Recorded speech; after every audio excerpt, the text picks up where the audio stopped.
Welcome back everyone to Surviving Sexual Violence in Uganda. I am your host Nakatova Sudematovu, and today's video is going to focus on how to support a survivor of sexual violence using a feminist lens. Welcome.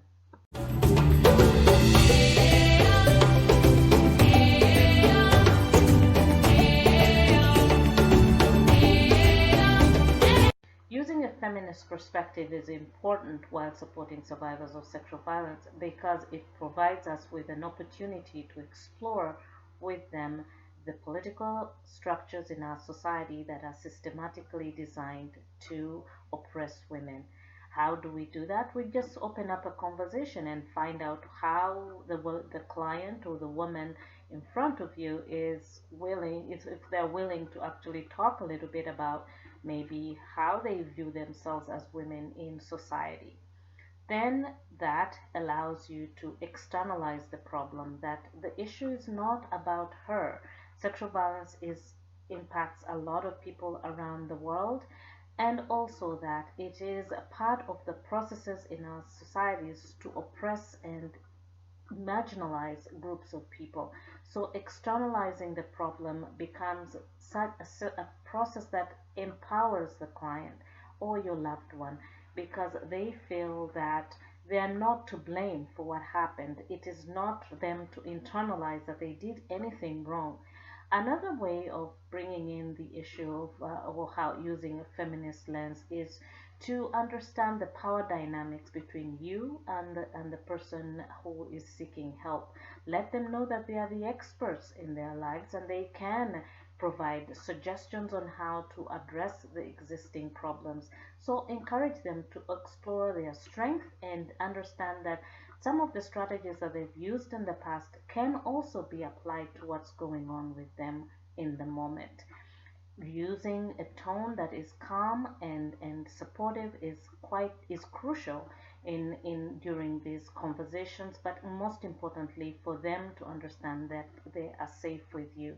You also have to understand that part of the process might require you to be transparent and let the client know that there's a power dynamic between you and them because you have a lot of resources to offer, but they can also offer some ideas on how they want to address the issue. So the process of identifying the power dynamic between you and them is very important, and letting them know that you are not the expert of their life. You're just facilitating processes that might provide them with resources, and they do not necessarily have to follow through with what you say, but you're working collaboratively with them to make sure that they're able to get more information, and they can use that information as needed.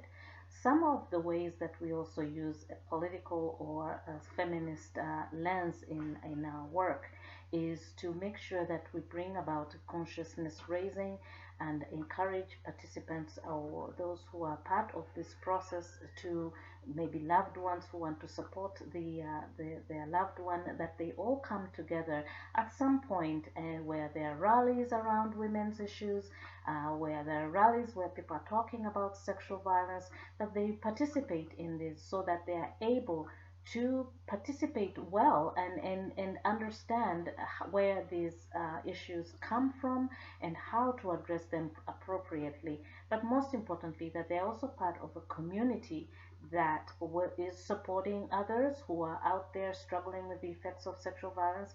So creating a community is very important.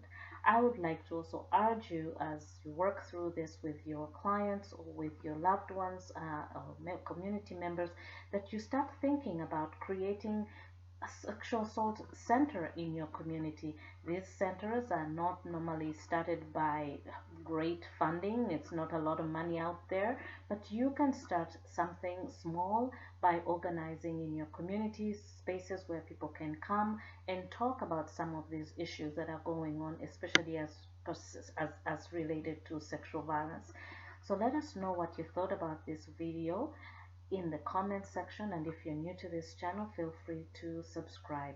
Until then, my friends, take care of yourselves and others. Goodbye.